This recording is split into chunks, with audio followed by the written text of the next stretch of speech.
We're bringing you a story now from the BBC's We Were There series. So these are interviews with veterans of the Second World War, and today we can hear from 100-year-old Eddie Brown, who's from Bromsgrove in Worcestershire. Eddie was a dispatch rider who took part in the D-Day landings in Normandy. But as you'll hear, this is definitely a story about love rather than war. Through Hitler, I thank him. I met my wife.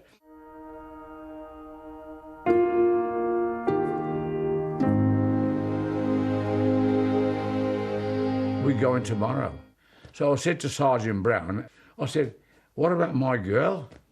He said, Eddie, I haven't seen you. I haven't spoke to you. Get on your bloody bike and go and say you're leaving her. I got on my bike and went to see her. And she came out. I said, Wayne, I'm leaving. I said, I don't know where we're going. I've not been told. She said, well, do you mean I'm not going to see you again? I said, I'll be back. I'll be back to see you, darling. I meant that. And about 2 o'clock in the morning, we were all awake and don't know where we were going. Sergeant Brown came around and gave us a £1 franc note, a £1 franc, that's all. Frank, what's this? And one of the big noises, we must be going to bloody France. The place was alight. Boats all in the sea, hundreds and hundreds of them. Heavy gunfire from land to sea. We didn't know then what was going to happen. When I got off the boat, these 2 shells, well, a lot of shells, was in front of me. And I picked them up, got the sand out of them, and I put them in my pocket. And I've had them ever since. You didn't know whether you was going to come out of it or not. You didn't think about dying or nothing like that. You just thought, what's going to happen? And you prayed to God that you'd come home.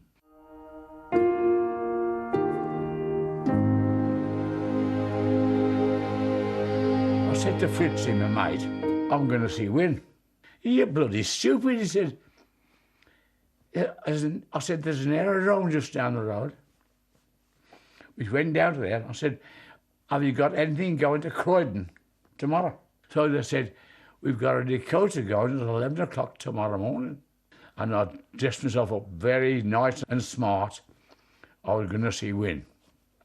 71 Tamworth Road, knocked on the door. And she come to the door, said, you have come back. And I said, but I can't stop. I've got to go back tomorrow. She said, how are you getting back? I said, I don't know. So I went to the docks. The squaddy said, we've got a Corvette going tonight. We have 72 hours, and I use the 72 hours coming to make Win and get put on charge.